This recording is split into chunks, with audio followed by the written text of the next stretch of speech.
Among the stars tonight, found myself a washing colored light. It felt like spirits had awakened me. This carnival of animals had taken me. They danced around me and they took my hand, whispered, close your eyes and understand. And when I felt the change, it startled me. This carnival of animals is part of me, part of me, part of me, part of me, part of me, part of me.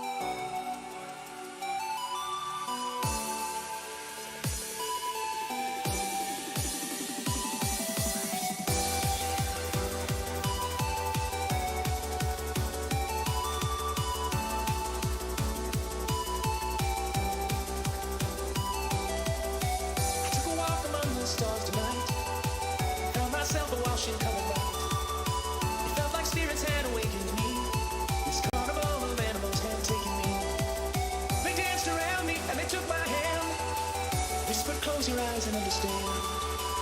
When I felt the change, it startled me.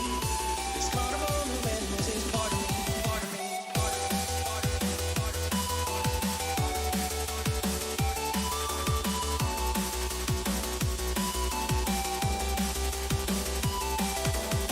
I took a walk among the stars tonight, found myself a washing color light.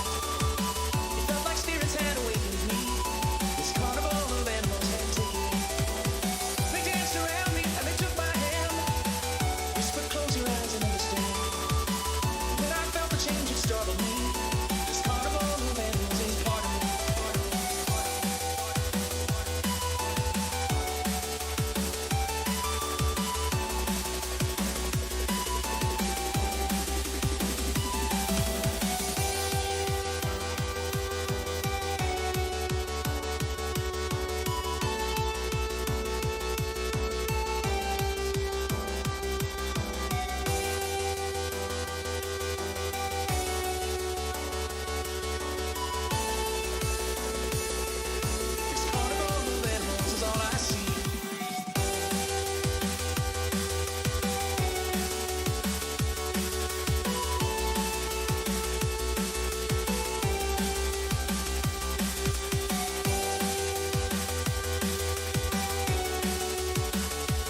I'm terrified and loving it. Want no regrets to keep me up at night. Feel so alive and loving it. Had to survive, so I finally learned to fight. Laughter we cry for the fun of it. Now I finally see the light. Don't wanna waste a single minute. Now I finally have you, got you by my side. Let's fuck it up and repeat mistakes. It's just a game we play. So let's hit the ground running. Yeah, let's hit the ground running. Yeah, yeah, let's hit the ground running. Yeah, so let's hit the ground running. Yeah, it's a beautiful ride. It's a beautiful night. Hit the ground running. Yeah, so let's hit the ground running. Oh yeah. Found a shelf, I gotta choose. I'm born to win, or am I born to lose? Just breathe it in and pay your dues. Cause life goes by while we're busy making moves. You and I, we lived our life asleep. But I know you're gonna take a leap. I love that space that's in between. So let's go for it. Full speed. Up, up, up, up, up, up, up and away. Let's forget up and repeat mistakes. It's just the game that we play. Game that we play. Up, up, up, up, up, up and away. Let's forget up and repeat mistakes. It's just a game that we play. So let's hit the ground running. Yeah, let's hit the ground running. Yeah, yeah, let's hit the ground running. Yeah, so let's hit the ground running. Yeah, it's a beautiful ride. It's a beautiful night. Hit the ground running. Yeah, so let's hit the ground running. Oh yeah.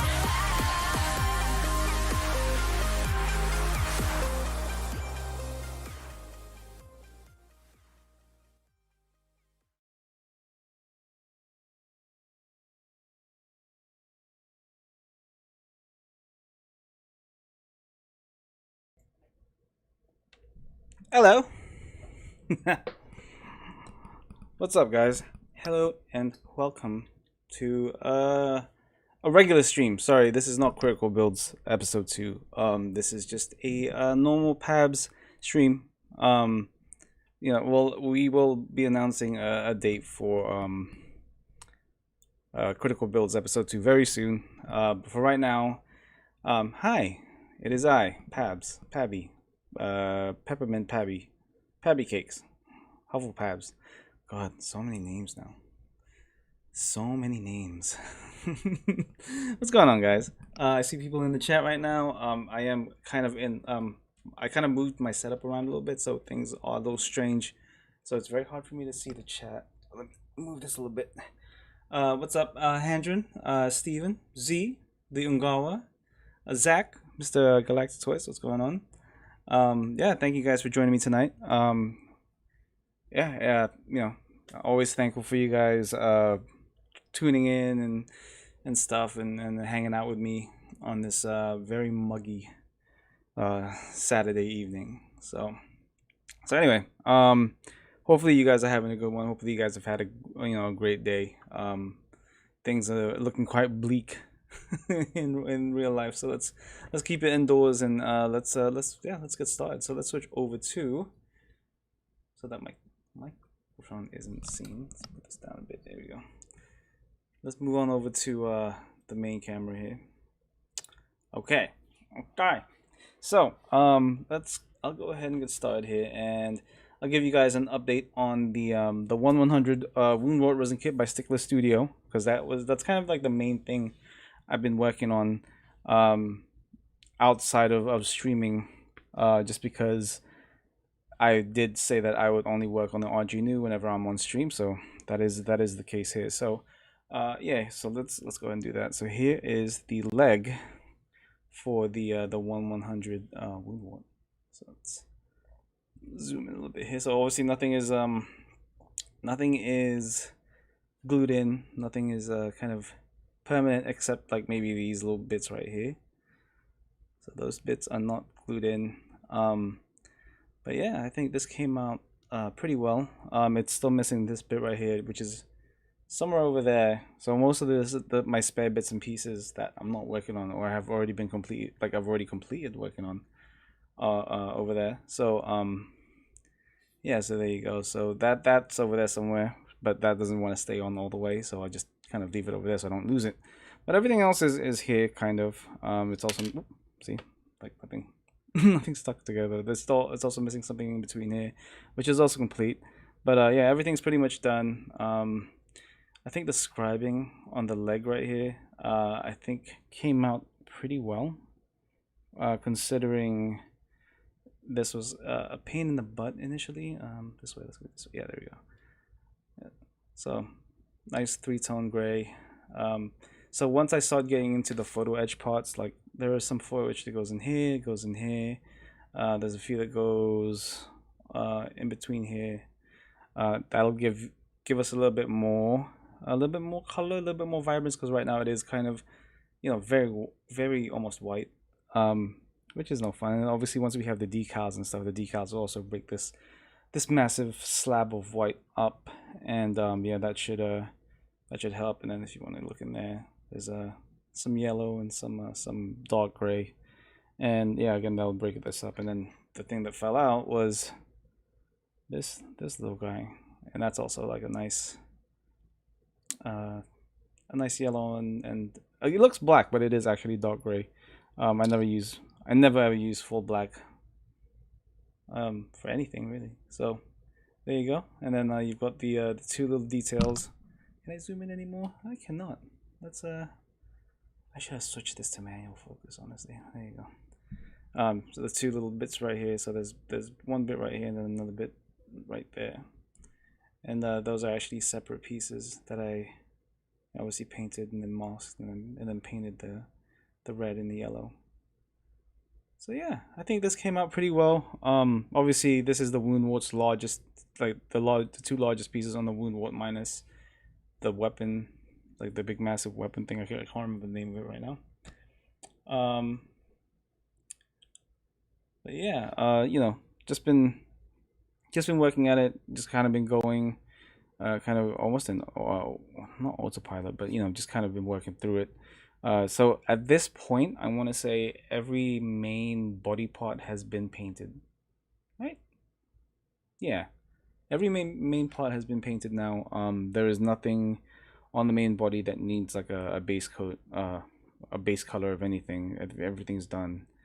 So we are now currently on the weapons. So the weapons have already been washed and they are drying right now. Let's see here. So those are drying, and then so right now the next bit is, after the weapons, is panel lining, decal, and gloss coat. Yeah, gloss coat, then decals, and then a flat coat, and then we should be all set. Yeah, it's this has been a really interesting project, an interesting build, just mostly because it needed a lot of surface prep, and I was very nervous with how this was going to come out, just because it was one of the this is the very first build I've come with that had micro cracks, and yeah, it's been and decaled and final, giving a final top coat. I will give you guys my thoughts on this, like an actual, like not just a written, because I usually do a written review of all of the resin kits I work on. I'm going to give you guys like from my mouth, like from the horse's mouth, literally, my thoughts on this thing, because I have a lot of thoughts and I've actually written them down, because This is going to be very this is going to be a very interesting thing to talk about. Kind of the ups and downs of making sure your process is correct. One as a builder, two as a somebody who produces resin kits, not just conversions. So yeah, there you go. So here you got two of them, left and right. I think it still needs a little bit of detail work, like especially around about here where there's like I feel like there could be some added detail, but there's like some hidden details that I think I could probably make pop a bit more. But we'll I'll look at these a little further. Hopefully don't go insane as I'm doing it. And yeah, let's catch up with people right now. Saki aka Hendren says, "Hey Zach, been trying to reach you guys. I did get the package. You guys need to recharge me." I'm guessing he got a refund for something that went missing and that showed up. Hi, Craig says, "What's up, Craig? What's up, dude? It's good to see you. Thank you for joining me tonight."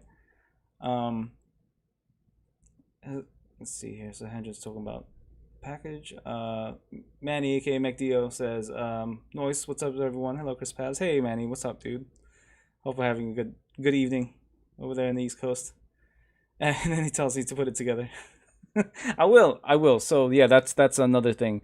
I've also spent a lot of time making sure that these joints go together without me having to glue everything together, if that makes sense. So that's gonna be fun. Terry T, aka Gunpla, says, "Ooh, 100 Woundwort, nice. Thank you, dude. This has been a lot of fun. I'm really liking the Age of Zeta stuff. The Woundwort, the Hazel, the Hazel 2, the Hazentale, like all that stuff. I'm really liking and loving all those designs, and I'm bummed I missed out on ordering the Hazentale, because I love the look of that thing. Those legs are massive and they look cool, but it is what it is. You never know. So let's see. Liam Garland says, "I'm always wary of hitting up Zach on stream about work. LOL. I just ordered some stuff from Galactic Toys this week. Looking forward to getting the package." I mean, if Zach doesn't, if he doesn't mind you guys hitting him up on stream, I can't really give. I'm totally okay with it. If you guys have any issues and say Adam or Zach are on stream, I am okay with you guys asking about it. So it is. That's fine. Okay, so. But anyway, back to I don't even know what I'm saying anymore. Back to the Mara hand. Let's just put these over here to one side, and then let's talk about, as I move this closer and zoom this out a bit. Yes. Okay, cool. All right, let's talk about this guy right here. So last time we left this, we had done our initial prime. We got everything nice and nice and uniform gray, kind of, because I used a very thin surfacer, so you can still kind of see some of the color of the resin through the gray. But there are a number of issues with the surface here that we didn't see when we were doing our surface prep. So this is still a part of that surface prep. So we're looking at things that don't look right. We're looking at shrinkages, we're looking at mold lines, we're looking at inconsistencies in the surface in general. So we are going to be looking at that, fixing those, answering some questions, hanging out, man. Hanging out as I'm sure you guys are building as well as I am, as you are listening and or watching the stream. And I encourage that. Please build, please. Just even if you have me on the background, and I appreciate that. Let's just hanging out. Let's just do that. So, with that being said, let's get to work. So this one is one of the ones that I noticed as I was priming it. I was like, oof, that is a bad look. So let's look and see if I can find it. There it is. All right, so let's zoom back in. I have to get myself a macro lens at some point. But there's obviously this thing is beveled, but you can see a lot of you can't because it's There you go. There's a bunch of pinholes right here. There's like a very inconsistent surface, right? And then you've got like, you've got a bevel all around the piece, but then it kind of disappears over here for some reason. So we're gonna have to fix that. And then you've got like just some mold release, not mold release. Some issues when the cast was removed from the mold on the edge right there. So, the only really real way to fix that is with these guys. So, we're going to be using our 400, 600, and 800 grit. 400, 600, 800 grit sanding sticks, and then we also have the God Hand Kamiyasu sanding sponges, which is the 10mm type. This is the 600 to 1000 sponges, and these are actually really nice. So with these ones, so let's take the 600 for example.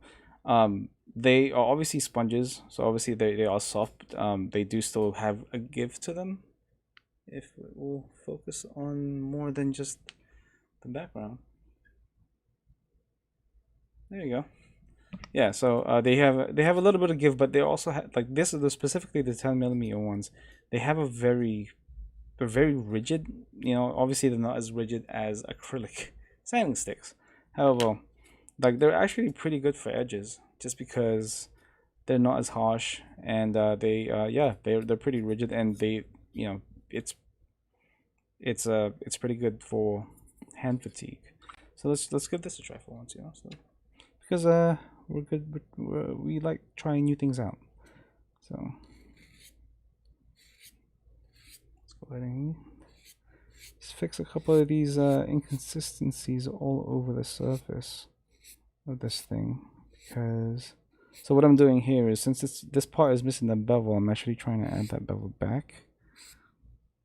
So this thing is at almost a 45-degree angle here. And then what I'll do is I'll then switch the angle over and then hit this surface up.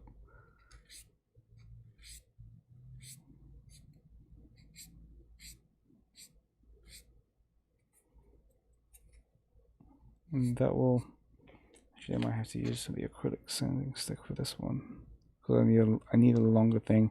Like, one of the things I kind of I can give a negative on these things about is the size, because I'm doing this kind of angled bevel here, and it kind of just suddenly ends. I don't like that. So yeah. Let's see. Zach Bly says, I don't mind at the Ongala. I'm just hanging out, but I'm more than willing to answer questions if you might have them. There you go. Zach's a cool dude, man. Very cool guy.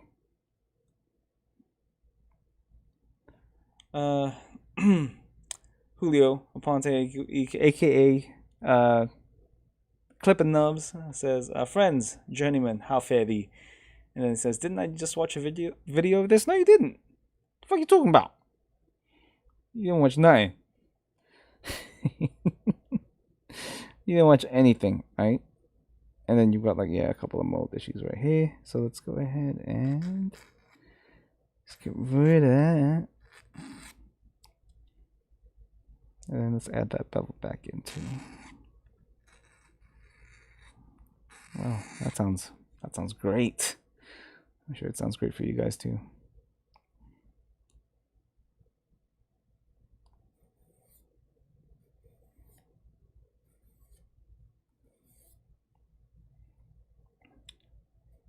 Yeah, hopefully you guys are having a fantastic weekend so far.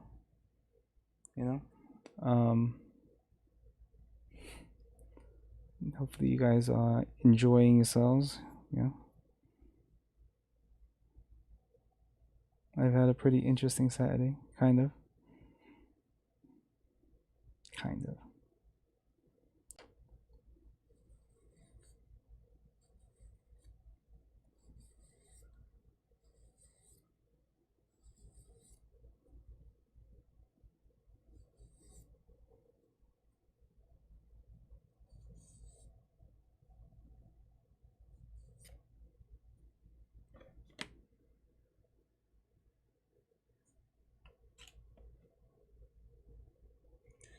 Uh,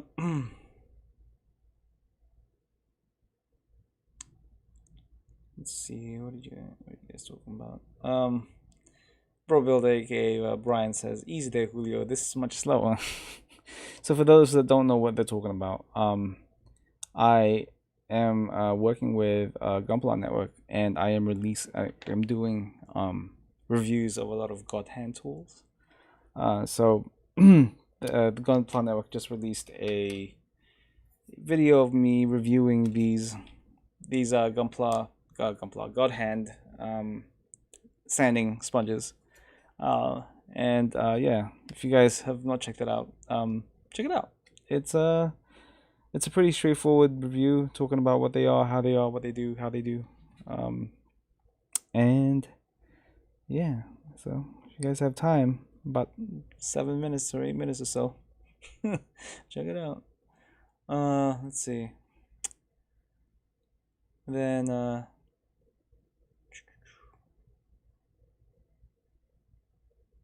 Lungawa says, "Alrighty, well, everything has been great so far. I got to order a tiger drill." Yes, you do. Clipping Up says, "Slow-mo sanding." Yes, it is. Hasaki RDK Hendren says, "Chris, you ever used Easy Off over, or do you mean, I think he means the Easy Off oven cleaner. That thing is even better than Zep 505. It strips every kind of paint." So I haven't had to strip paint like Hendren. I mean, not lately anyway. I've only ever used Zep 505 to clean up mold release.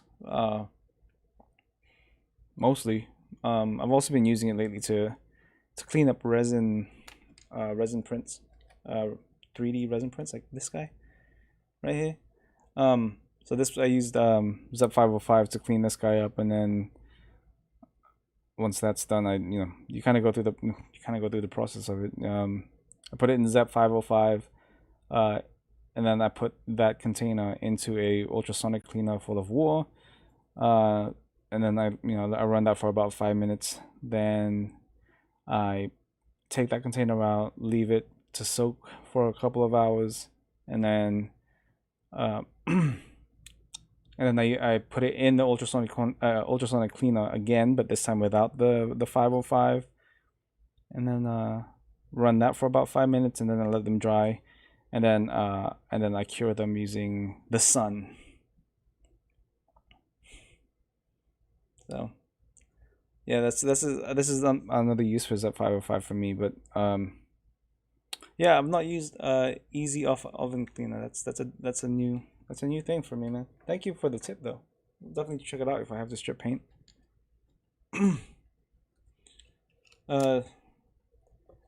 Magdi Manny says, "I need to get me sanding sticks of different thickness." Oh, so actually, what I've been planning on doing was especially with this 3D resin 3D printer, was to make tools. Excuse me. So this was going to be a template for it. So I was going to use the size and dimensions of this Haiku acrylic sanding stick, but I was thinking of putting a handle on here, and I know I've seen those before in I think another company does them, or I think Sujiborido, I think one of the handy files, right? So something similar to this guy, but with this size and length. So obviously, since this is a little bit longer, but yeah, I was thinking of also adding like a certain amount of thickness for each one, and then for what I was gonna do was I was gonna add my logo like right here, like embossed, or kind of like a 3D logo somewhere over here. I think it'd be pretty cool. It was just a thought. I've been thinking about kind of what tools I want to try to print off. Yeah. So if you guys are interested, let me know. I think it sounds pretty cool. I think I could do something like that. But yeah, Manny, let me know if you want me to try making something like that for you. I think it'd be pretty interesting.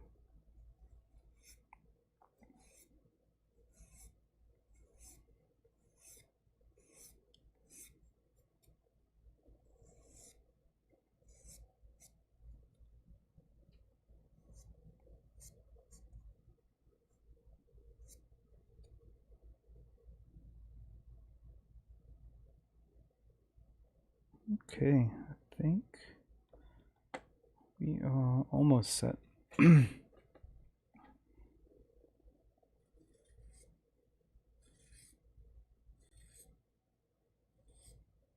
I'm hoping there is an opportunity, and I don't think there is, honestly, for me to be able to use the UV curing putty on stream at some point, because I've been using the UV curing putty to increase the size of pegs on the with the Woundwort, and it's been great, man. If you guys haven't picked that up yet, check it out. I know Zach at Galactic Toys was carrying them. I don't know if he has any left or if they're sold out, but what a great tool, man.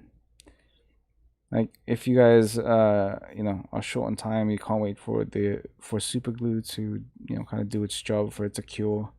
I just applied a little bit of UV curing putty on the pegs. Put the UV light for about 20 seconds. For 20 seconds on the putty.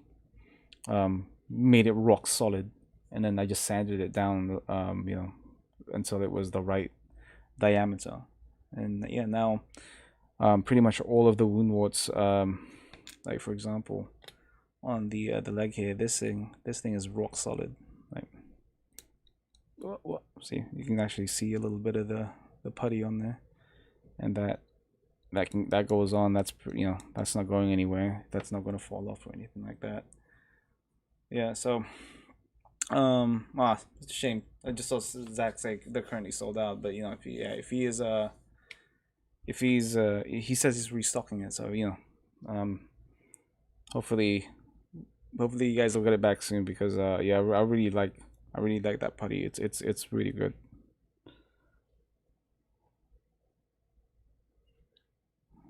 Okay, so I think we're all set here. I might need a dab of super glue just to fix some of these pinholes, but I might have to I might have to apply another layer of surface to double check. So we'll do that after we go through these pieces.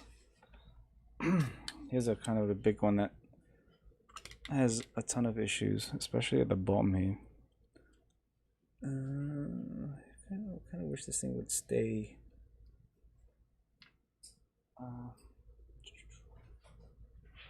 There you go. So a lot of surface problems right here. This part right here, and then just a couple of scratches. But the top part, since we kind of went through the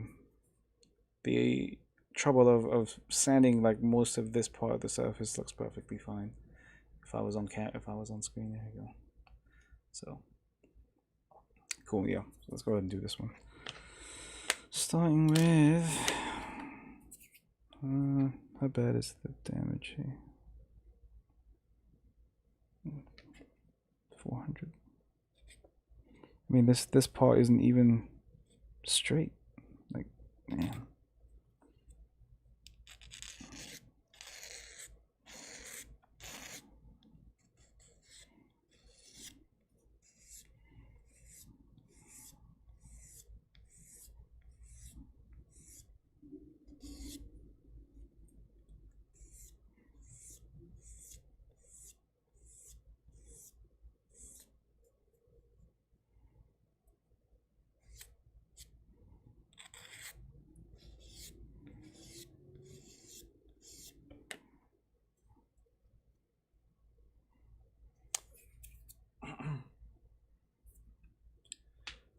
Let's see. Let's catch up with the guys real quick, because you guys have been trying to storm. Let's see. Brian, aka Bro Builder, says, oh no, Hendren says, had to strip some old Krylon primer. That thing took it out in a heartbeat. Oh, nice. You talking about the oven cleaner? Okay. Bro Builder Brian says, sounds caustic. Yeah, so Hendren says, for heavy duty, easy off is the way to go. I've never used Krylon primer on my kits, Hendren, so I mean, I know those are somewhat thicker than your regular hobby paints. And then Charles Apprentice, aka Steven, says, went to Galactic today and ended up picking up my very first P Bandai kit and some hard to find Star Wars kits. That sounds awesome, dude. What did you pick up? I don't know if you actually answered that, so we'll keep going. Zach Light says, oh man, I was at the store this afternoon. You asked me what time he was there. And then Hendren says, a handle would be great. Yeah, I think so, man. Like, I think, you know, I mean, this is obviously a very nice thing, and then there are, God damn, there you go. And then, you know, there are some other ones out there, but I feel like those, like this part right here, for the ones where you can put sandpaper on them, because this is a file, are incredibly thin. Oh, Ryan, thank you. Why is that so? I thought I changed that. Damn it, I gotta need to look at my settings. Thank you, Ryan, for liking my stream. Yeah, those are incredibly thin. Like I feel like the ones that I've seen. And I wanna make it thicker. You know, kind of make it this thickness. So, I think I'm gonna print a test one out and see how that looks. You know. And then Steven says right at opening. And then Zach replied that, you know, he was there around 2:30. He had to fix the pose of my my Dynamis resin conversion kit that is at display at Galactic Toys right now. So if you guys want to check that out, it is currently standing there. It is standing, I hope, Zach, right?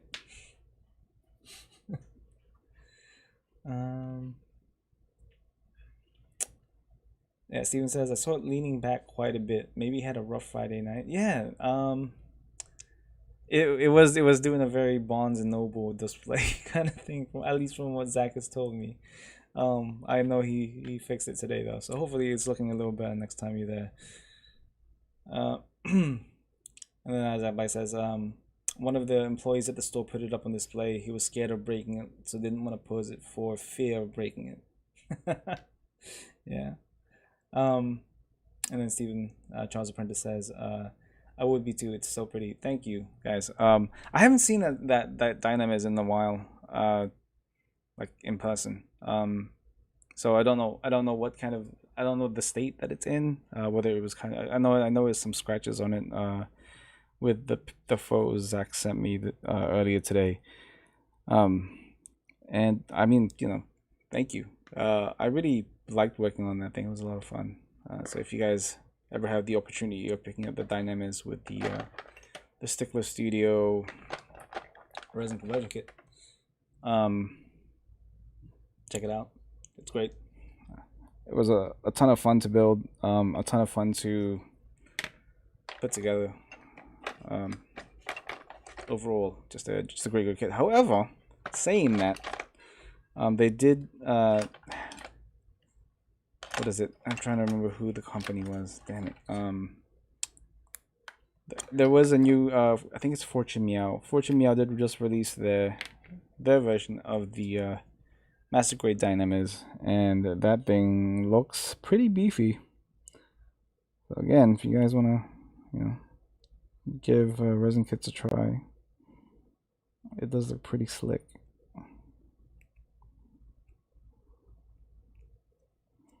And what I'm just doing here is kind of putting some of the lines back that was lost when I did all that sanding just now, because these lines were pretty light.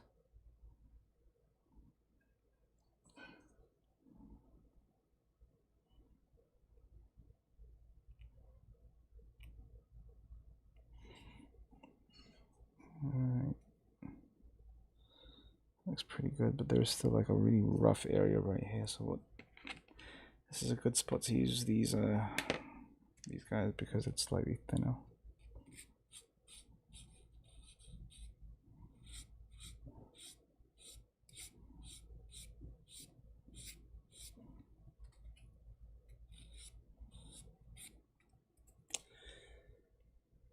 Oh, jeez. There you go.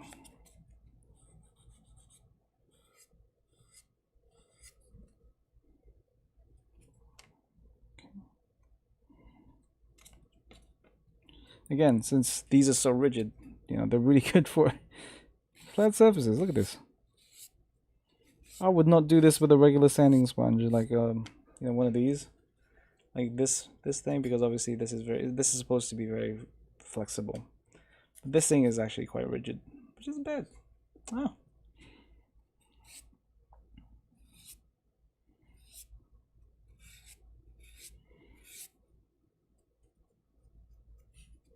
You can actually see like where, oh, you can't see because it's so grainy and sucky. There you go. If I point it out, hopefully, like right here is the issue that I'm trying to fix. This is a detail right here that I'm trying to not lose. Yeah.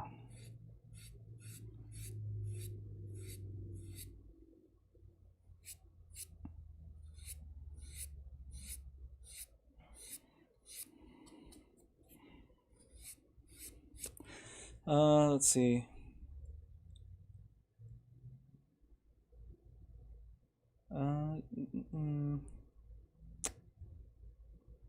McDeo Manny says, nah, Zach, use hairspray. It can hold up a beehive hairstyle. What are we talking about? Oh, are you talking about the Dynamis, Manny? What's happening? I don't know what you guys are talking about. Hendren says, I used too long ago. It was on my Wing Zero kit pot, sprayed 10 years ago. Whoa, I don't know what you guys are talking about. Terry T says, Chris, I have to say that it's great to see someone properly sanding a small pot. A lot of times I see people go hog wild with sanding and using too much pressure. Your method looks great. Thank you, man. I think that was one of the things I learned very quickly, like as I was starting to really do not only custom kits, but you know, just regular kits in general.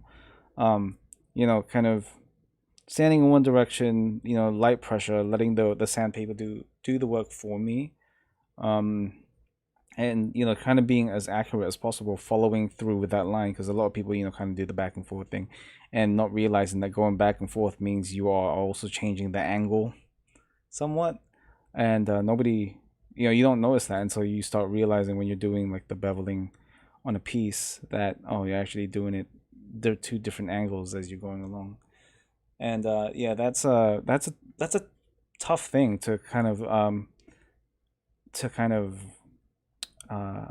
get used to, especially when you're, you know, because obviously when you're sanding like this and you're applying pressure, it's making it, you know, you're doing it faster, so you're finishing it up. Maverick 176, Mikkel, thank you, bro. Thank you for subscribing. Thank you for the sub, bro. But yeah, he you know, doing it, you don't, obviously when you're doing it my method, you're doing it very slowly, but you're doing it very methodical, but you're also doing it very accurately. So I think there's a good payoff there. Steven says, picked up a 1/100 Efreet Schneid. Oh, nice.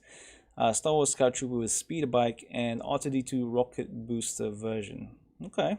Went in for minis, came out with Gunpla. I think that's a good trade-off. Yeah, the Efreet was P/9, gotcha. The big purple boy. Nice. And then Handra says, Chris, a question. Do you have plans to do scratch building on a build with no resin parts added onto? Yes, actually, I am. So I am still planning on entering the Bandai Hobby Open competition, which I'm running out of time on. Absolutely zero resin parts. No 3D printed parts. Obviously, everything's going to be both kit bashed and scratch built. So I'm going to try to do some of that on stream. I have plans. It's all just conceptual right now. But yes, no resin right there. So there you go. And Zach Black says the Frida Sweet. Yes, it is. Yes, it is. And then Terry T says, is that a 5mm sanding sponge, Chris? This one is actually the 10mm pack. So these are like the biggest ones that they are, like the thickest ones that they're carrying right now. So they do 10, 5, 3, and 2. The 5 is obviously half of this. I don't even know what I was gonna say. Um, yeah, this is the thickest that I've seen them carry so far, and it's pretty nice. Um, Mary says, "What's going on, guys? What's going on, Mikhail? Man, hope you're doing good. Hope things are going well for you, bro." Julio Ponte, Clipping Up says, Brian hit me with the sand in one direction a while ago and been watching my steps since. Yeah, it's so good. Honestly, you guys, like, I know it's really easy to just go back and forth because it's so fast and you're getting rid of a lot of material all at once. But just be methodical with it, man. Like, nice and slow. One direction. Keeping an eye on the angle, and you make sure you're parallel with the piece. If you're doing a bevel, make sure you're staying within that angle. And I trust me, it everything is so much easier when you're being methodical with what you're doing. Like, so much easier. And the results speak for themselves. I think it's a beautiful thing. Let's grab the 800 here. So 800, and then I should get rid of some of the roughness of the 600 I just used. Make sure that bevel was there.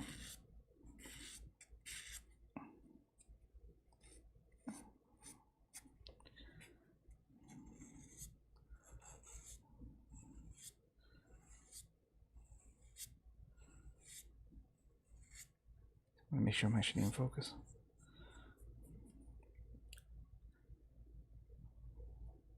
Actually, while I'm here, and I know a lot of people on here did watch last week's critical builds. Was it last week or the week before? Oh damn, I'm losing track of time. Watched the first episode of critical builds. I was wondering if I can get some feedback from you guys about the show. Obviously there are some things that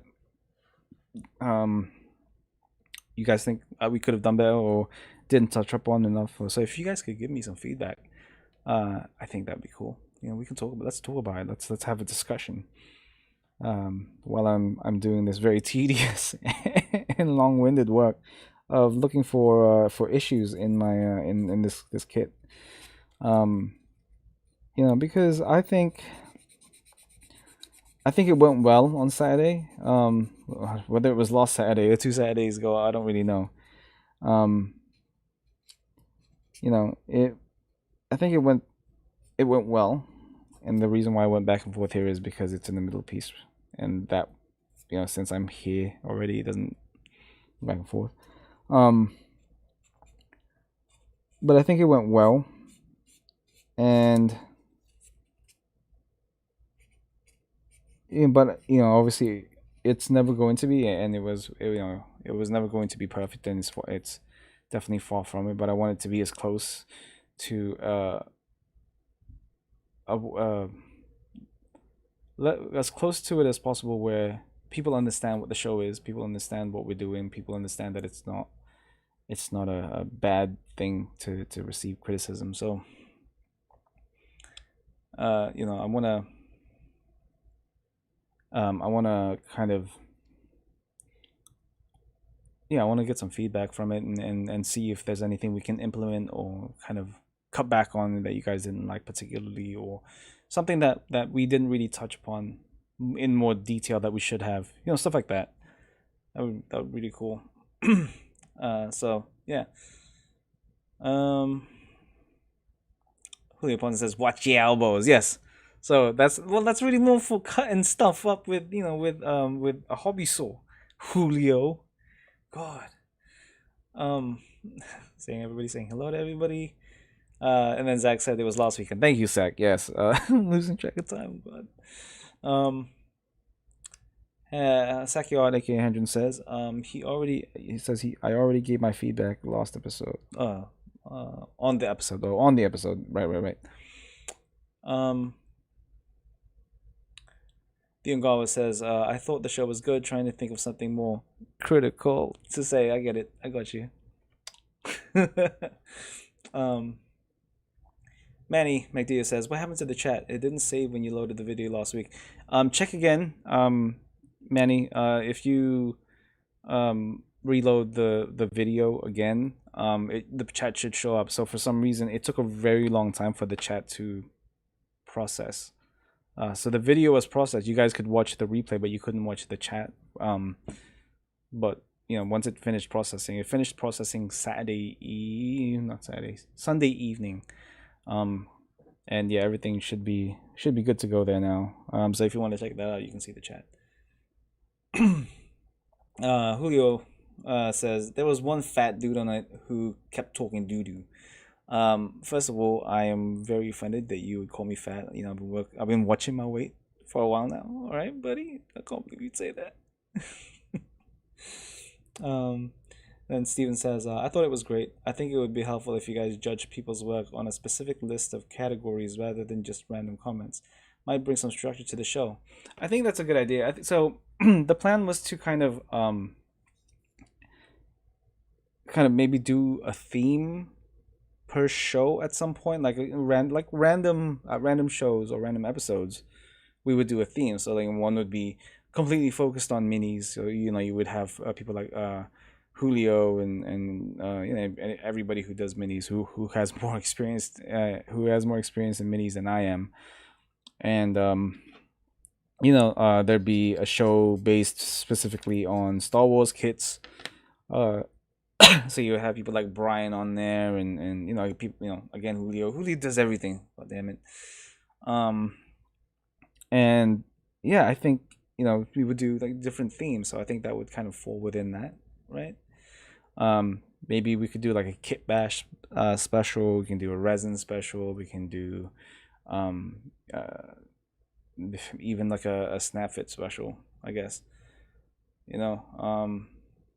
That way, we can really focus in on for example, for minis, blending is a big thing, and blending is not really that much of a big thing in the world of Gundams and stuff. So stuff like that would be really cool. And then the insight of people who do minis regularly, who do minis very well, I might add, having insight from them, I think would be very valuable to those that are looking for it. So yeah.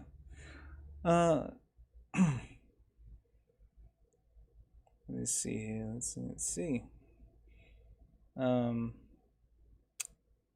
Charles Prentice. Okay, Steven says, so everyone who submits get the same areas covered as the other people. Yeah, so we try to keep within a certain criteria whenever we are talking about like what we're critiquing.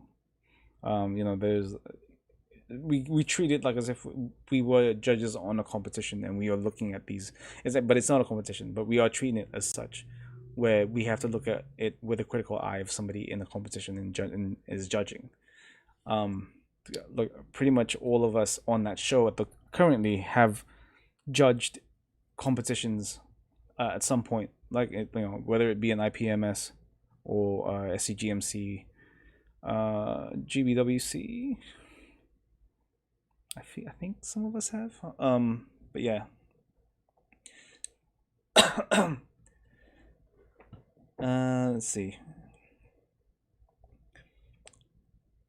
Maverick says, it's Gucci G Ronan. I've been a bad friend and I'll get in touch. Just so much on my plate. Mikhail, don't even say that, bro. Like, I know it's been a rough week for a lot of people, and everybody's just trying to function as regular human beings, dude. Don't even think you're being a bad friend, because I disagree with you wholeheartedly.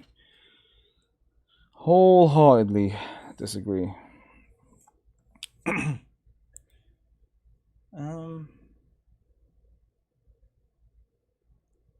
then the Ngala says, interesting idea. Show a list of categories of what the judges are looking at. Maybe how GBWC does.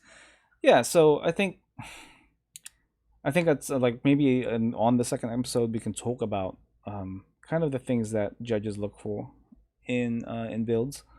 Kind of.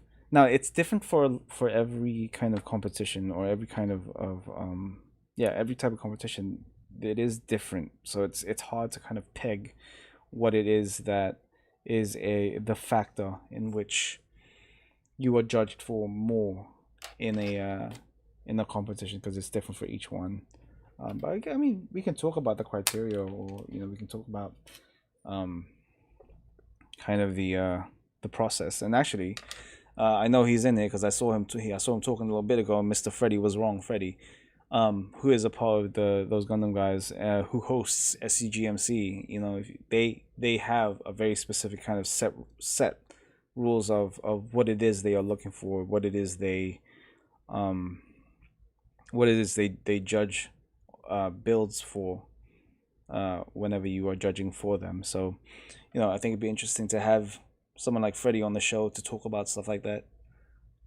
Somebody who has to, who kind of looked at those rules or looked over those rules or was a part of making those rules. So I think that would be interesting, right? So Freddie, if you wanna if you wanna come on the show at any point, if you have some free time, if Meg will let you out of the dungeon at some point, let me know. Because I think it'd be interesting, and I think a lot of people would love to hear what somebody who is part of what's made SCGMC what it is today, kind of get their input on it.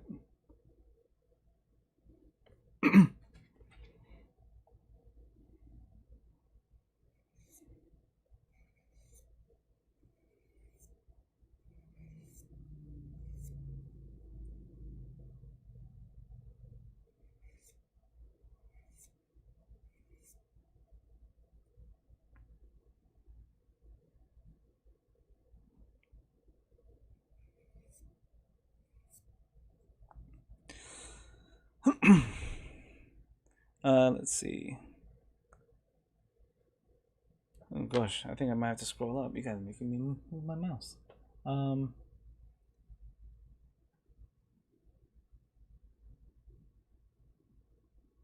Then Steven says, but otherwise great and keep it lighthearted. I wish I had something to submit. Yeah, that's the whole point, man. I don't want anybody thinking it's an extremely serious show. It's still all about enjoying ourselves, having fun and stuff.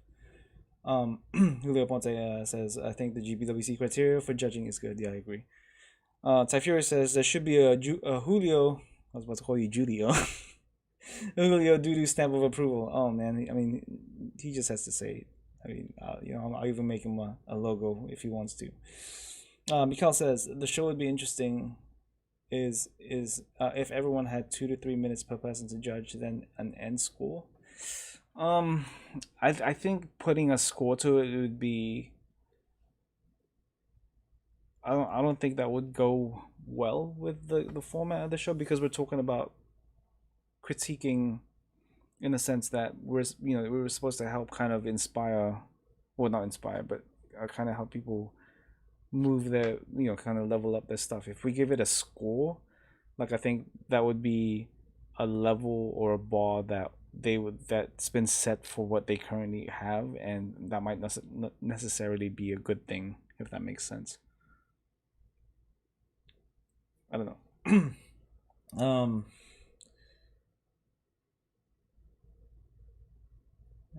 Julio says, I like that idea. I think with added constructive criticism on top, it'll excel not only the basics of judging criteria, but also aesthetics. Tiberius says, I think the show was great. I learned a lot. I'm glad, dude. Like, honestly, like, I'm glad. Anybody who says that to me, or anybody who has learned anything from that episode, I think that's mission accomplished. Who says, I was wet blending the paint on the clothes of my barbatos. See, and again, like, stuff like that, techniques like that, which again, isn't really prominent in Gunpla, and it's more prominent in minis. But now you're applying what you know in minis to minis, from minis to Gunpla. There you go. Gunpla Ronan AKZ says, what up, Z? I don't want it to get too stuffy, but yes, I think we can add more structure to the judging. I agree. And then Freddie says, snap fitting episode would be like 10 minutes. Yeah, it'd be super fast, it'd be really fast. Didn't do the seams, didn't do the nubs. Next. And then Julio says, easier to hand paint them. Yeah, there's a time and place for hand painting details rather than masking and brushing. I agree. Compliment says, a special horror plot episode. Dude, that would be cool, actually. like a build theme, like like horror plot and other stuff. Like I don't know, I'm just thinking off the top of my head, kits with wings, kit bash special. The list goes on. Maybe a theme episode. Who knows? Um,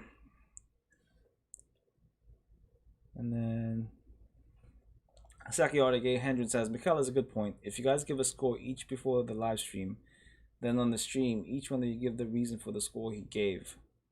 That way you get to do more kits in lesser time. See, the thing is, I want to go in depth with every build because I feel like I would be doing a disservice to those that have submitted their builds if I'm just trying to get through as many as I can in one episode. I think, how do I put this? I think getting in depth is something that not a lot of people who feature builds do. And you say, hey, that it's cool, it looks great, blah blah blah, and then that's kind of like you gloss over why, and then you move on. I think is a bad look. So I don't want to do anybody a disservice and just rush we rush each build just so we can get through a certain amount. I don't think that's been the goal, or I don't think that should be the goal. Freddie says there's a couple of vids about judging on the TGG channel. Oh, okay, but then you can actually talk about it live in front of people. Freddie, damn. Evangeline, aka Meg, says, "Hey Pabz, hey Meg, what's up, girl?" Julia says, "Chooch do." And then Maverick, aka Mikhail, says, "Oh, then on the episode, you guys can give alternatives to modifying a specific parts to make it pop more." I don't know what that means. What do you mean?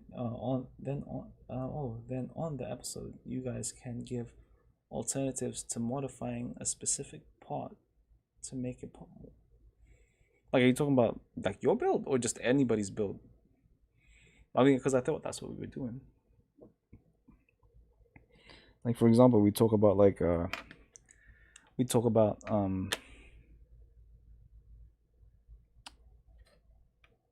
extending pieces to change the proportions or something. I think that was that episode, right? I don't know. Go watch the episode.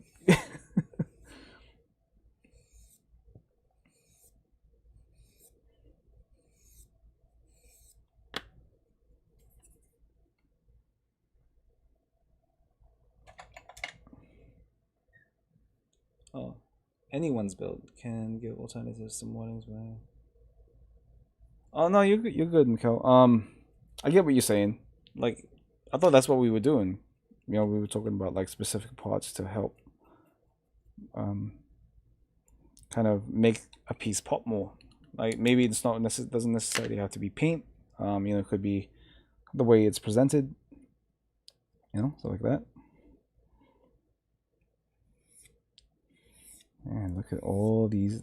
I mean, this is why always expect to be sanding off your first layer of primer, because there's always something you missed. Actually, just use this one right here. There's always something you've missed, and I am seeing a ton of those right now. Let's make sure this bubble is straight. I should need a drink.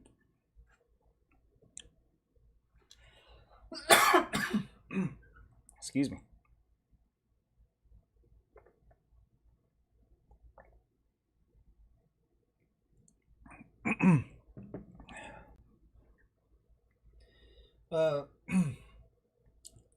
Charles Prentice, aka Steven, says, "Hey Chris, how high of grit do you go up to when sanding before giving the part the okay to put primer down?" Yeah, Gunpla running guessed it right. 1500 grit.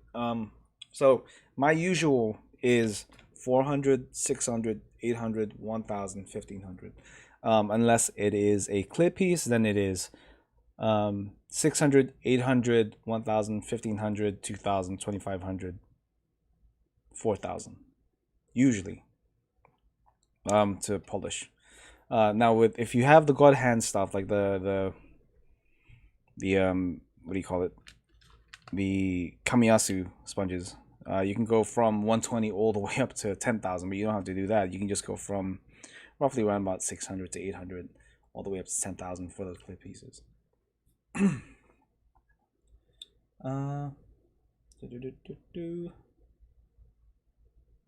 then Julio says, breathing in that primer resin. No, it's not, dude. So I was so I was at my in-laws today, and I ate a ton of food. Like I ate a ton of spicy food, so I've been coughing ever since I came back. Like my throat killed me with all the spicy food. So that's what that is. And then as soon as I got home, I took a nap, woke up, and then went immediately jumped on stream. So I hadn't hydrated beforehand. But yeah, I'm not breathing anything in. I'm in a well ventilated area. I'm not sucking anything in. I am still waiting on a void from USA Gunner Store. Yeah. Yes.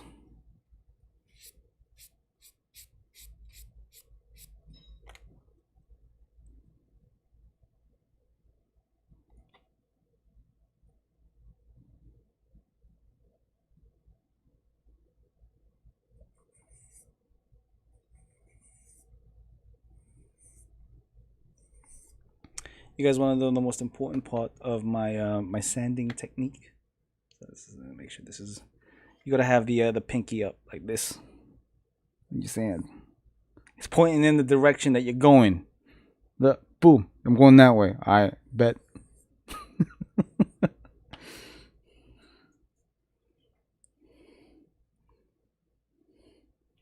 So dumb. Sorry.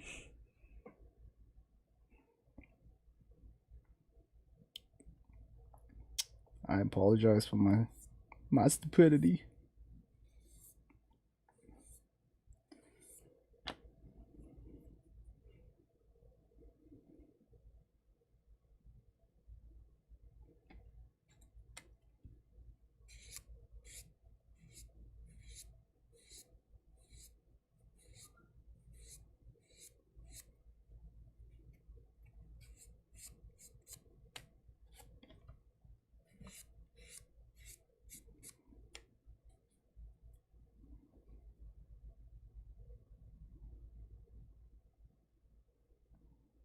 Okay, that's pretty good.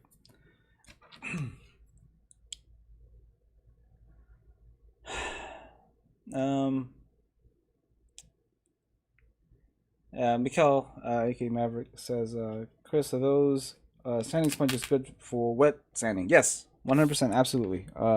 Maybe not the 10 millimeter ones, but the thinner ones, 532 millimeters, are really good for wet sanding, actually. So, for those curved surfaces, yeah.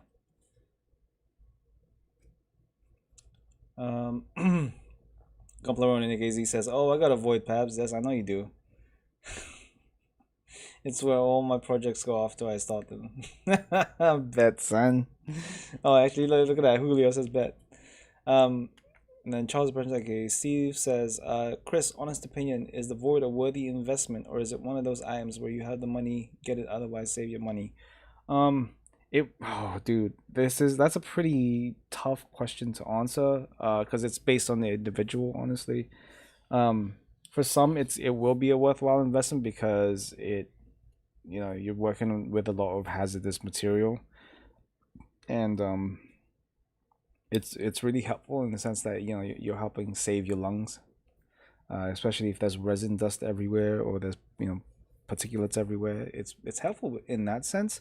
However, there are alternatives to it that you could use to save yourself money. Stuff like your paint booth is essentially a louder void. You just turn it on, sand in there, you're perfectly fine.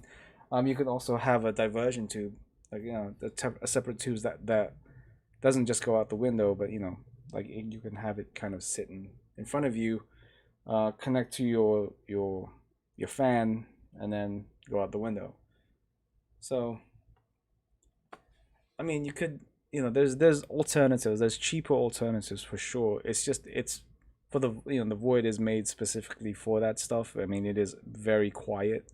So yeah, it's really just down to the individual. That's why it's so hard to answer.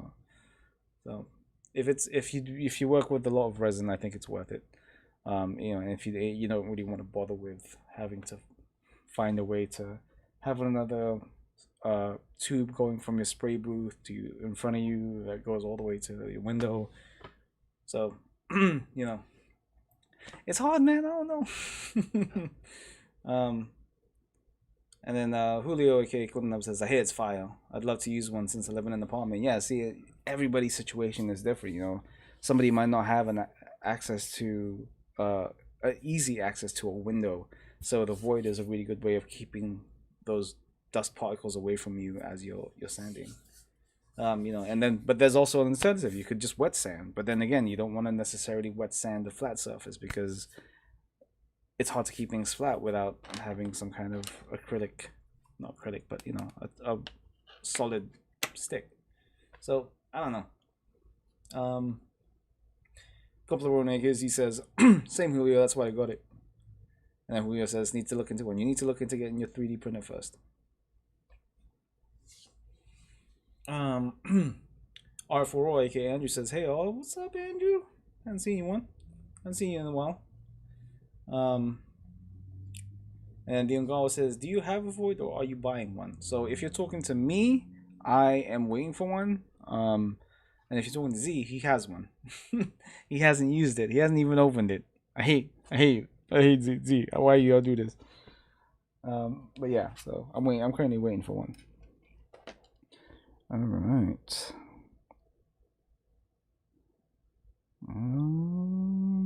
How does this guy look? Actually, you know what? This guy does not look too bad. There is like a slight discrepancy on one surface right here. But otherwise, this is actually pretty good.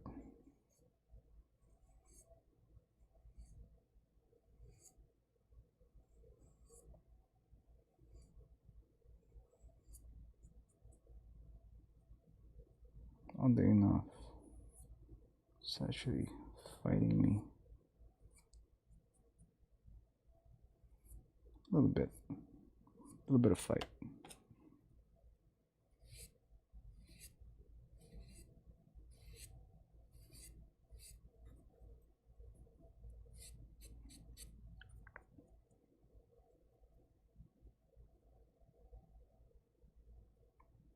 That's pretty good.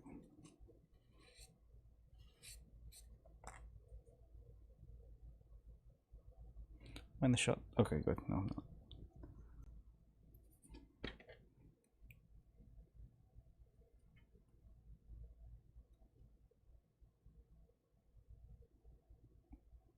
Yeah, I think that's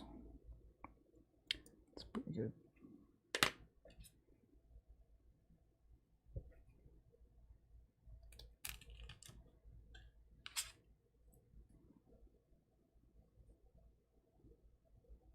So we're just inspecting all of these, just because that is the only way we can do this right.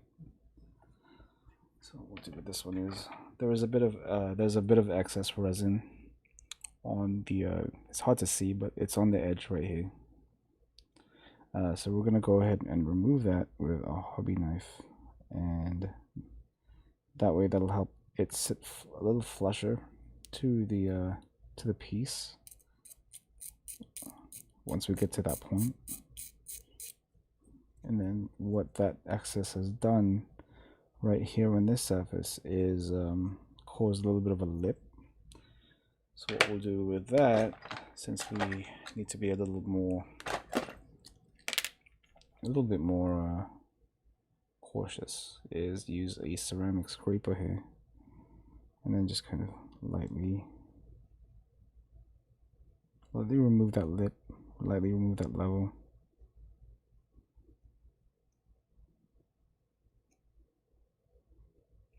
Then we'll remove the rest of the surface from this area so that it's level when we apply our new sanding or a new surfacer.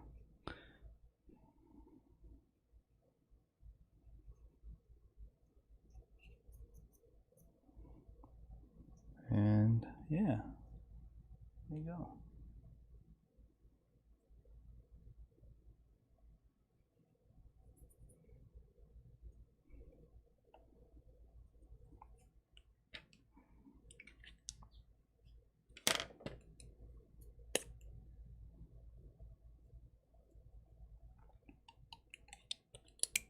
And then this piece overall is pretty good. There's a bit of a lip right here which we can use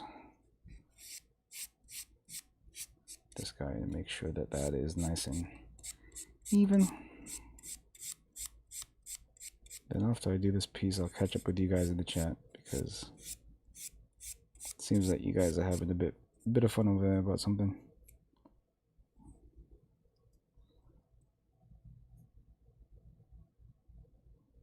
Okay.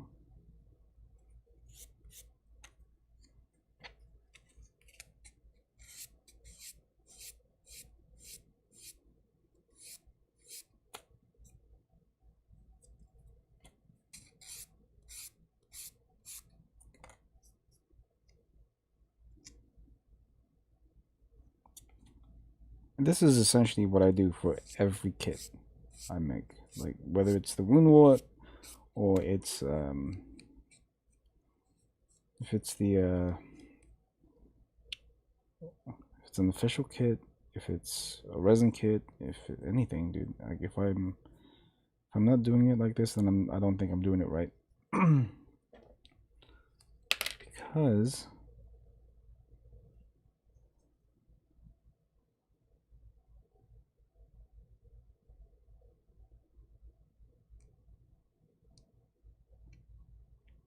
you just have to be meticulous with the details. Otherwise, is your heart even in it? I feel like if you're glossing over the details, going, nah, that looks okay, I guess. Like, was your heart in it at all?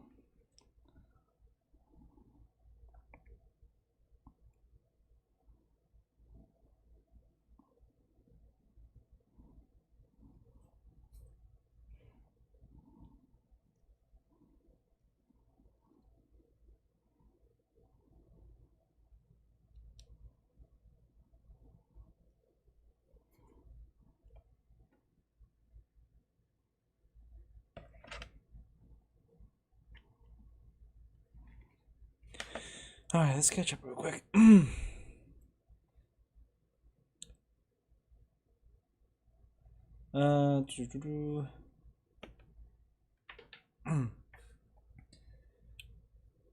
gosh, you guys have been talking. Steven says, okay, I appreciate that. In terms of asking about the void, I was just wondering if it's not just another bougie Gunpla tool. I mean, there are definitely some bougie Gunpla tools out there.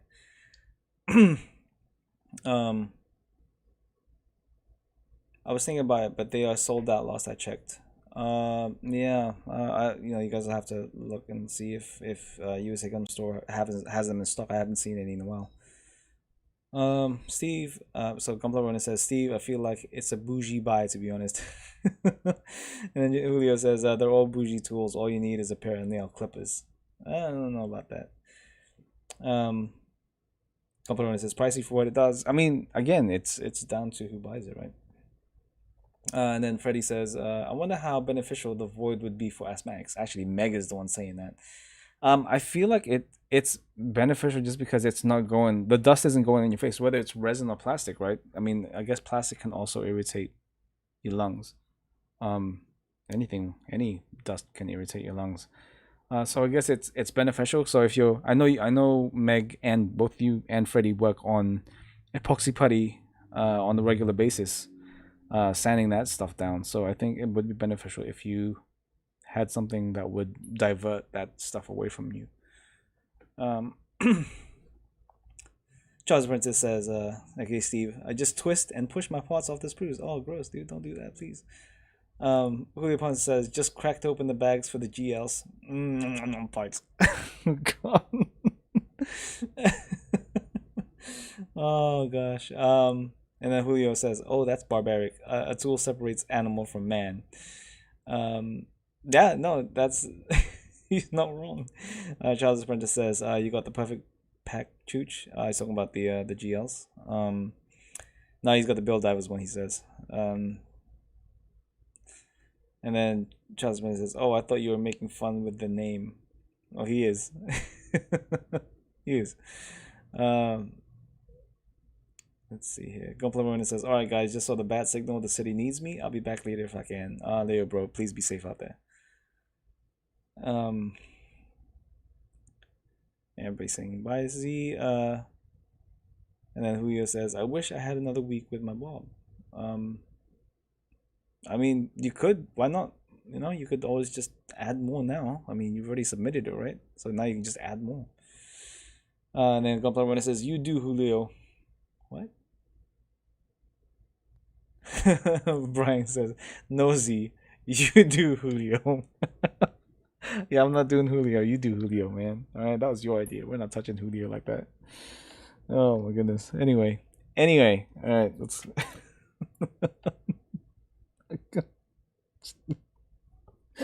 Oh God. You guys are crazy. Yeah, no, man, this is probably one of the worst ones we've come across so far. So there is like a very odd mold line going from this top piece or this top part of the piece. I know you guys can see it because it is very small and I don't have a super zoom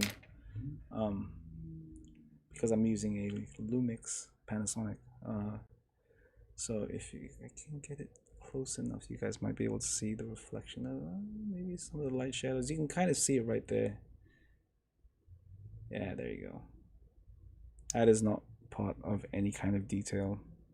And this is what I mean when I say like you know, I mean this is a great this is a great conversion kit for a beginner because I mean one, it is very clean and you know you don't have to worry about nubs or pore spouts and stuff like that because they get rid of that for you. However, it does still teach you about what catching those details, catching those you know issues on the surface that you would miss if you weren't paying attention. So it's still a great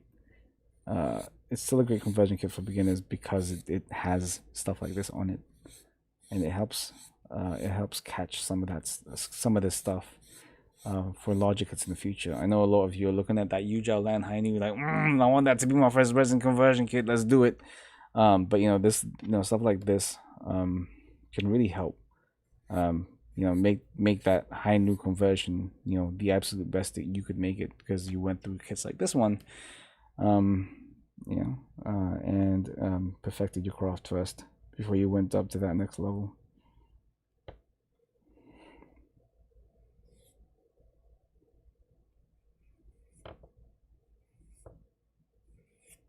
Also, Brian, if you're still in here, I may have just secured a high new for that.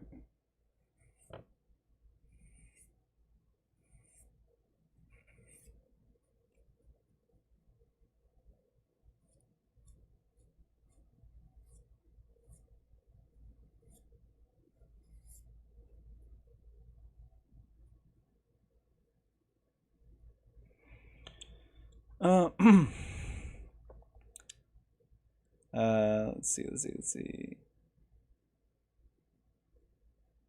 Charles Burns says, Chris, I'm kidding. No, dude, I know you're kidding. Don't worry. Ride the wave. No, I'm not doing Julio. Freddie says, no critiques today. Freddie, no. So that's the thing with critical builds. Like we're not doing it every single week. I'm sorry if you came in here thinking you're gonna watch us, do a critique show. No, we're rotating it just because everybody is gonna get tired of us critiquing the builds, and that's no good. So we're doing a rotating thing. So it's just right now it's just a regular stream. Sorry, Freddy. Um, and then Brian says, final push tonight, boys and girls. Only 3 assemblies left to decal on the Neo Xeon. Nice. Can't wait to see that. And then Jay Santos says, "What up, guys? What up? What up, Jay?" And then Zach White says, "Secured a high new." Yeah, like I've secured a high new for that conversion. You know, for the Ugel Land high new conversion kit. And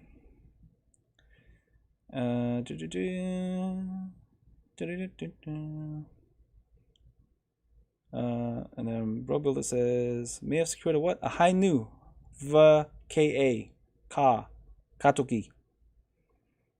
R4 says, "Anyone know why Tim hasn't done any live streams lately?" He's just going through some stuff. He's going through a bit of a burnout, so he's taking a short break from all of this fun stuff.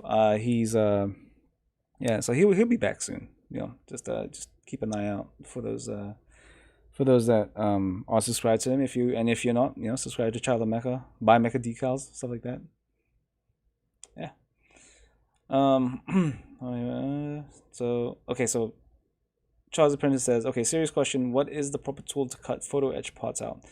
He bought some MadWorks scribing templates. Okay, so for let me see if I can find one real quick. Here we go.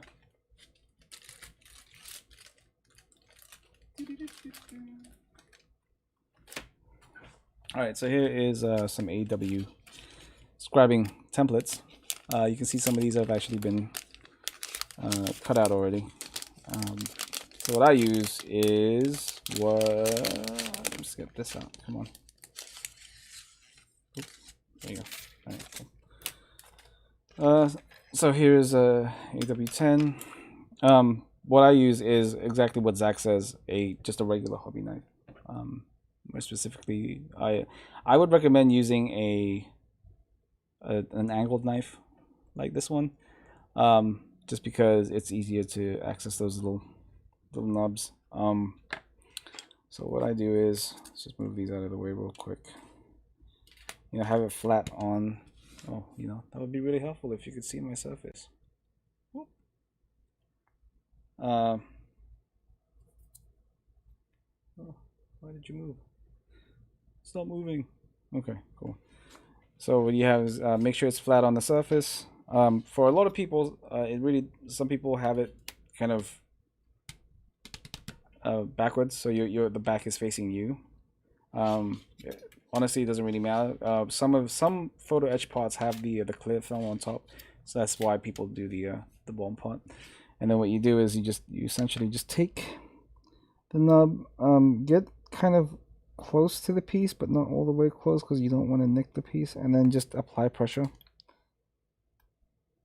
There you go. And then you should feel the snap. Do the same thing on the other side.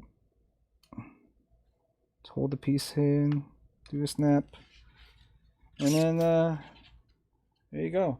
Now you're gonna have like a little nub in the corner on the top here.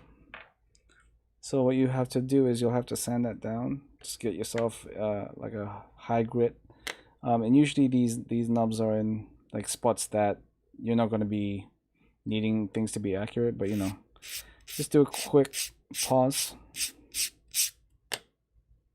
so that it's not sharp, it's not pointing up at you.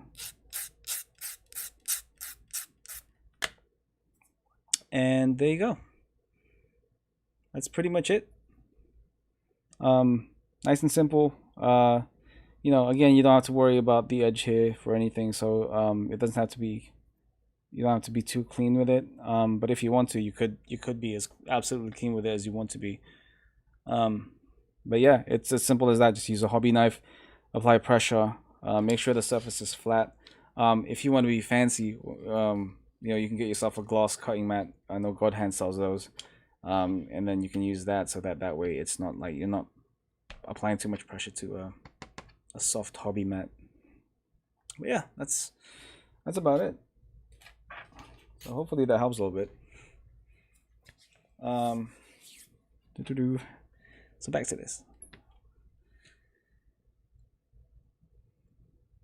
R4 Andrew says, all right, thank you. Yeah, no problem, man, no problem. Robuilder AK Brian says, I'm using my Expo exclusive Mastercard High New HWS for the car clear. So, oh, I see how it is. I mean, it's not staying clear, so there you go. um, and then R4 AK Andrew says, my model kits building slash Bandai Open Hobby build are on pause at the moment. Need to get some lower grit sanding paper for working with epoxy putty and having some trouble getting in the mood to kit bash. That's totally understandable, man. It sounds like you're going through a bit of a creative wall. Everybody goes through that at some point. I mean, not a lot of people realize how much work it is to actually be to think about how pieces should go together. Especially with kit bashing. I understand. And then for lower grit sanding paper for working with epoxy putty, depending on how much epoxy putty you're sanding. Like I said earlier, the God Hand sanding sponges do come in as low as 120 grit. So it's 120 then 240. I mean, if that's good enough for what you're doing, you can probably just get a bunch of those. I know Zach over at Galactic Toy just got a whole bunch in, so definitely check it out. And then Charles Apprentice, aka Steve, says, thanks guys, didn't want to break any tools trying to cut them out. Yeah, no problem, man. It's as simple as just cutting those things out and then sanding it down so that you don't poke yourself and hurt yourself with those little nubs. So yeah, just there are some places that sell nippers specifically for photo etch parts, but usually you just need a hobby knife. That does the trick. So yes.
That's pretty good.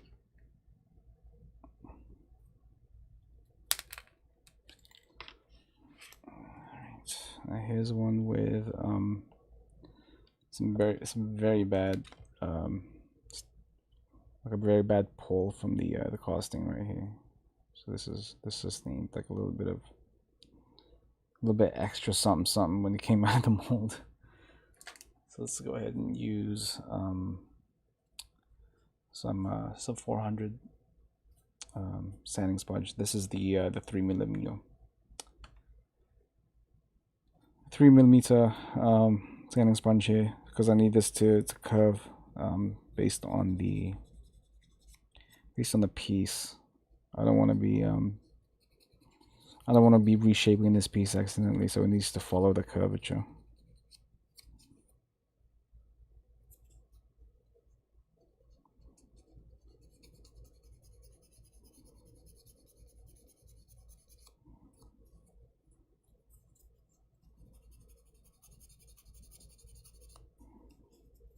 You can see there's like a Come on, there you go. There's a little bit of a line right here that the sandpaper is just not reaching. The sanding sponge is not reaching, which means there is a bit of a shrinkage there. So we've got to fix that. Really need something a little more abrasive. And we should be okay because there's no real detail over here.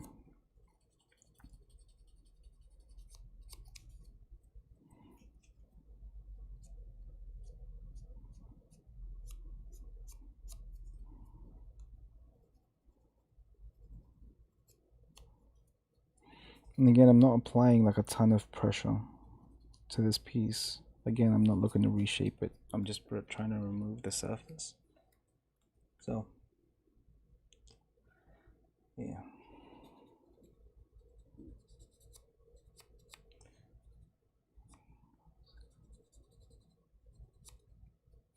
What time is it? It is 8:38. Okay.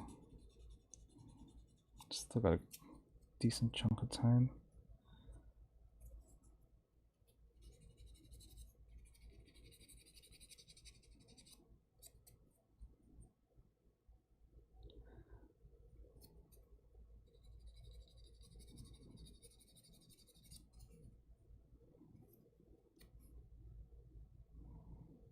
Okay. Anything else? Maybe this needs a little bit of a fix right here.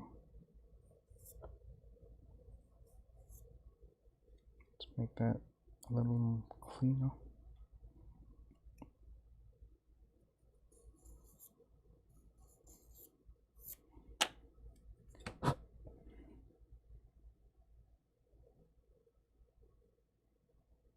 Yeah, that looks pretty good. Cool. All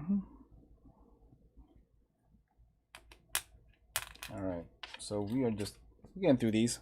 I mean, it's not the most interesting thing to do on camera, but definitely necessary.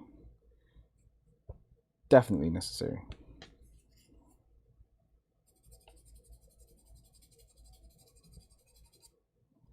And then what I'll do is I'll probably do the rest of these like off camera from whenever I finish today's stream. I'll do this off camera so you guys don't have to watch the tedious motion of me having to go through every piece and cleaning it up, because you get the gist of it, right? You like this is how this part of it is done.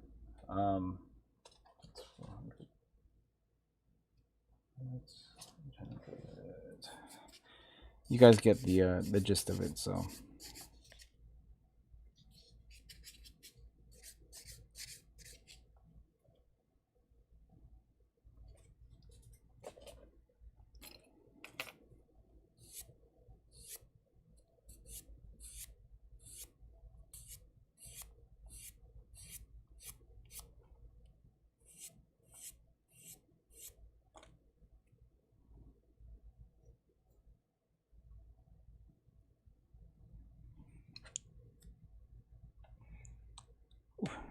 Is my YouTube chat still working? What's happening?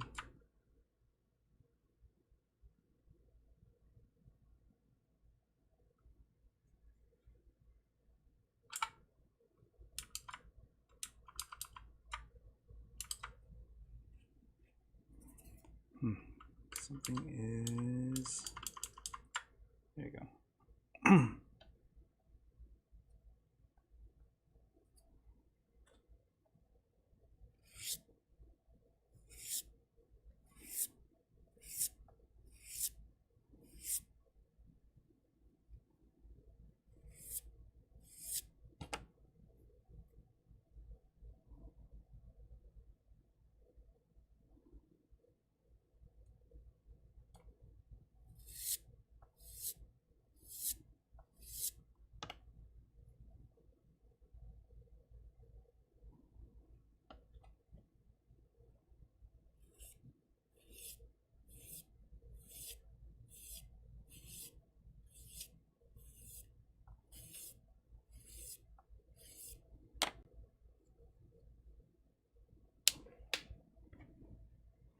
Drop the piece.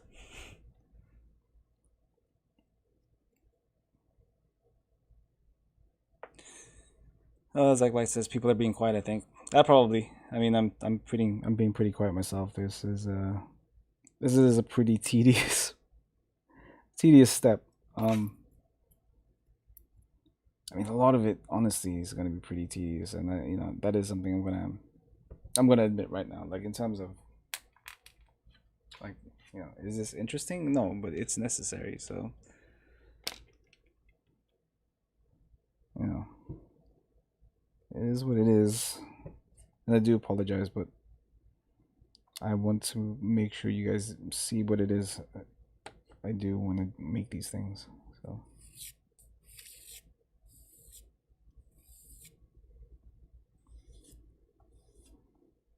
If you guys have any questions about any of this stuff, you know, let me know. I'm here. Let's see.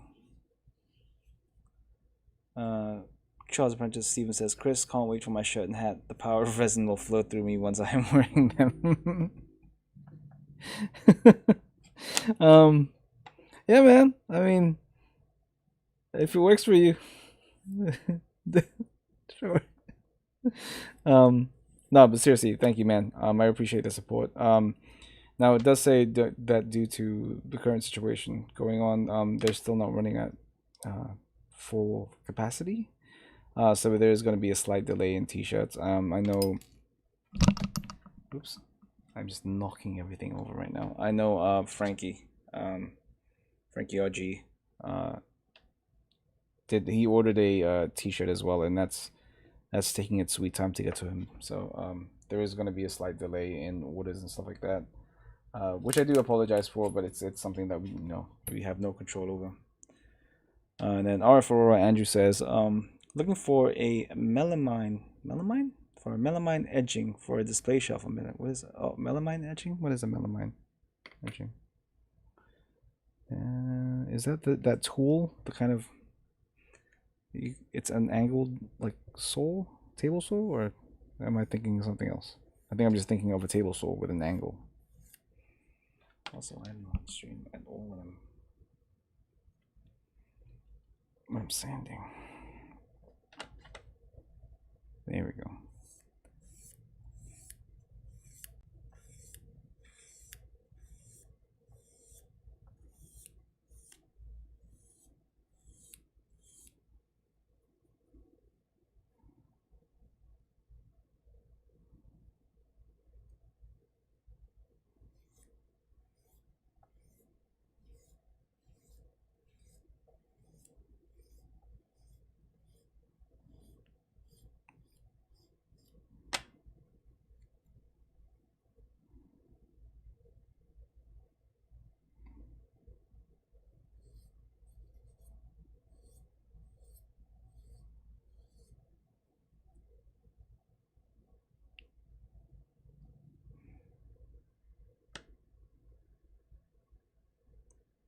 Oh, yeah. So R4 says it's the laminates cover raw edges on laminate shells. Oh, okay. Or pre-finished shells, whatever you wish to call them. Yeah. Steven says try McMaster. I agree. I mean, they do have everything, so they might have what you need over there, man. Check them out. You never know. All right, cool. That is good to go. Let's put that right there. Grab this. So the problem with this guy right here is the same as the other guy. Honestly, it's almost the same issues. Almost like it was a mirror image of it.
All right. So what time is it? 8:47. Cool. Cool.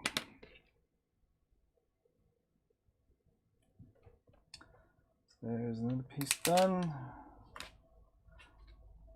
was gonna say we're halfway there. Not even halfway there. Good God. There are a lot of issues with this thing. It's quite a few things.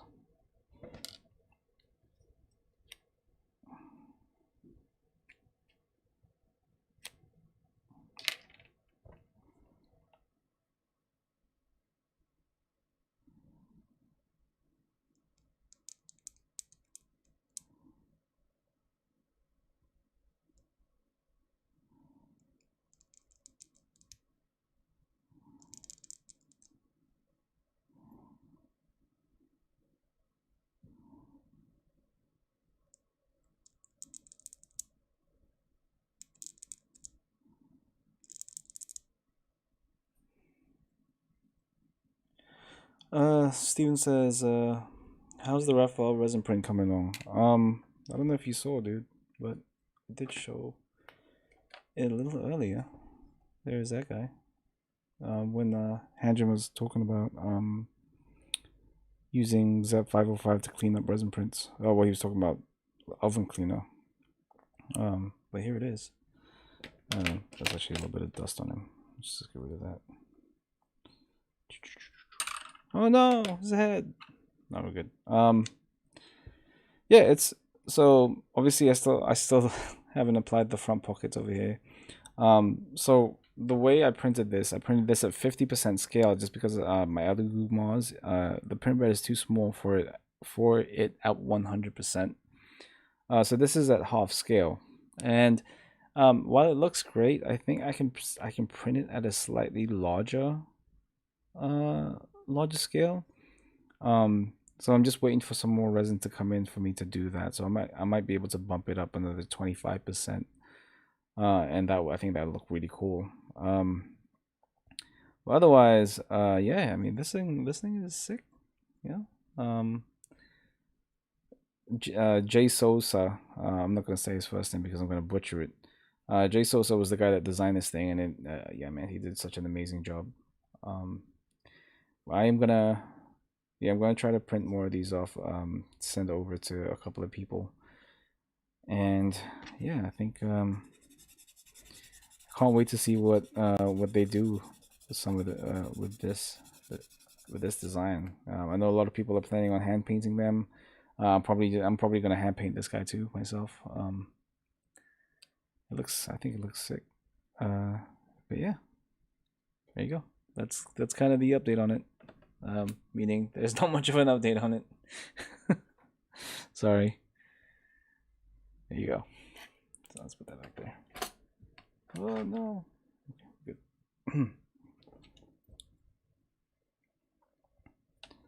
Yeah, sorry. I know again this isn't interesting and it is very quiet right now.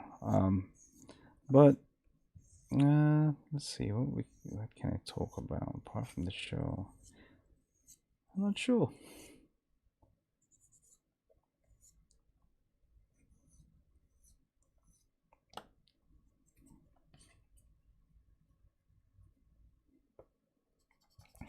Bro Builder Brian says, I'm airbrushing all of Ralph.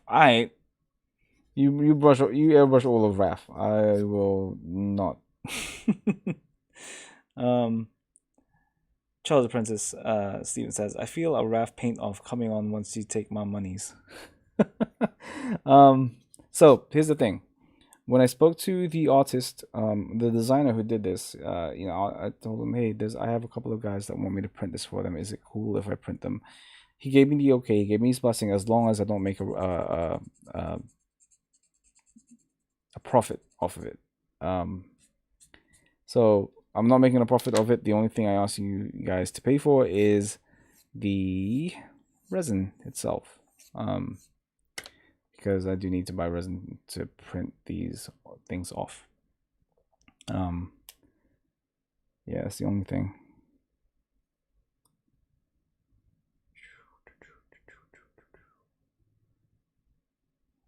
The rest of this looks pretty good. Except maybe no, it has a 2, so I'm guessing that's on purpose. Okay, let's put this back. This one is good to go. R for Andrew says, "Dang, I wish I had a resin printer."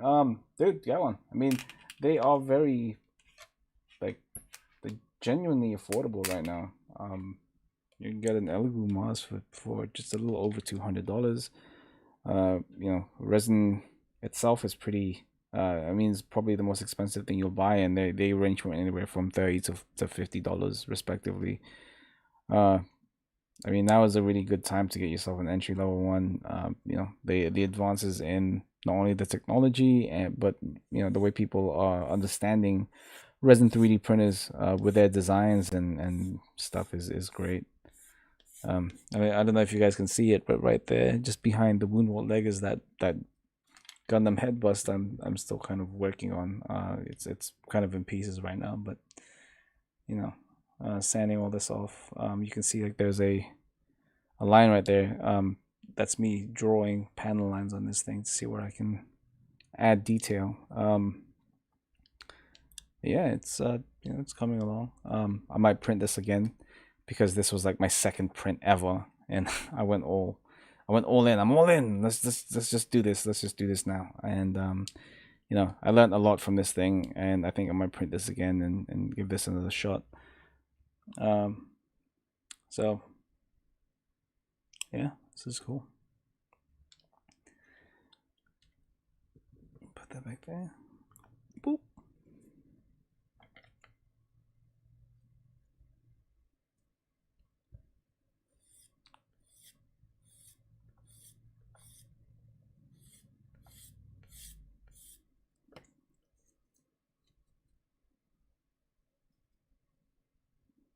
Ooh, this one is rough.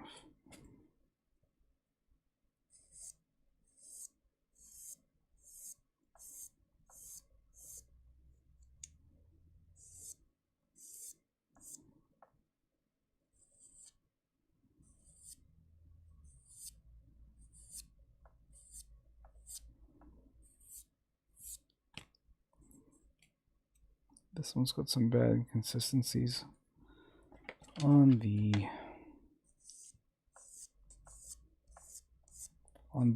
edges, which thankfully is only on the edges. It's not on the actual like the middle of the piece or anything like that, because those are a pain in the butt. It's clean. Oh, jeez. There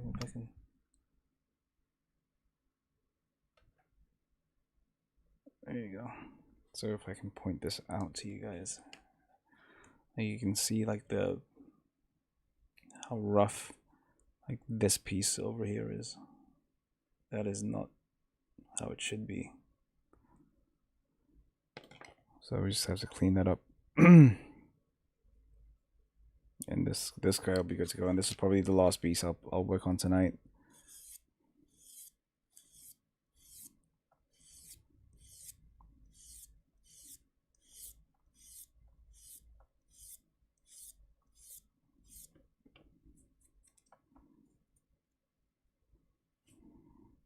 I'll bevel this guy up.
Oof.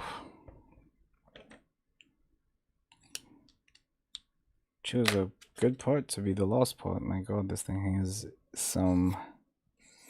Definitely had some pull issues.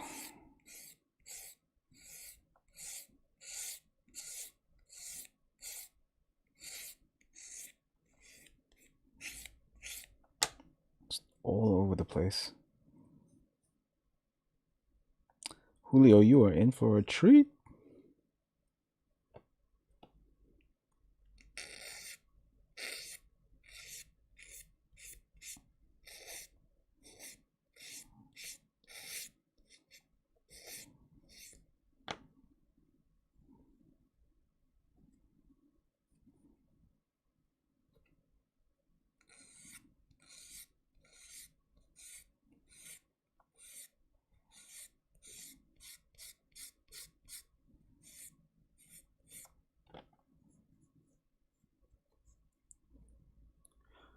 All right. I think we are all set with this piece. That is looking okay. I'm gonna have to re-add some detail. There's some detail here that has seemed to have disappeared on this one. Let's just do that real quick. Let's just do that real quick. Because I mean, kind of is still there. It's just hidden.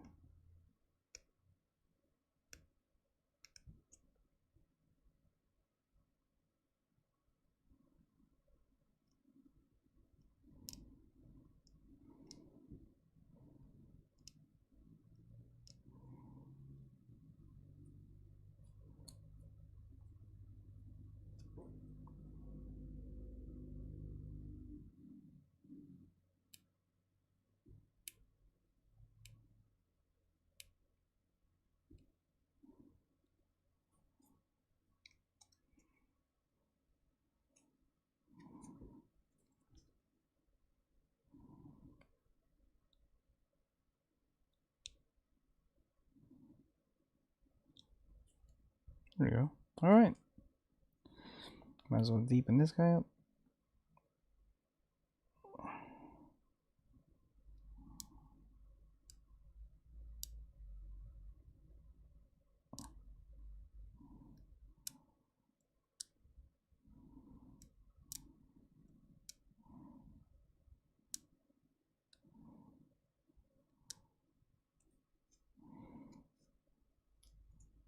Cool. All right.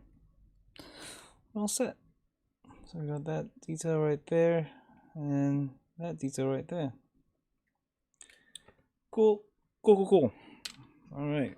Chris Decker says, "Howdy, everyone. What up, Chris? You're a little late, but it's cool. I forgive you."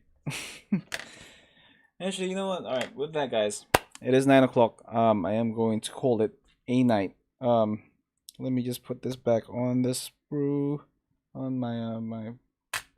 There. And then we'll go to our face. What? Ah. So first of all, I want to thank you guys for joining me tonight. It's been a fun one. A little quiet at the end there.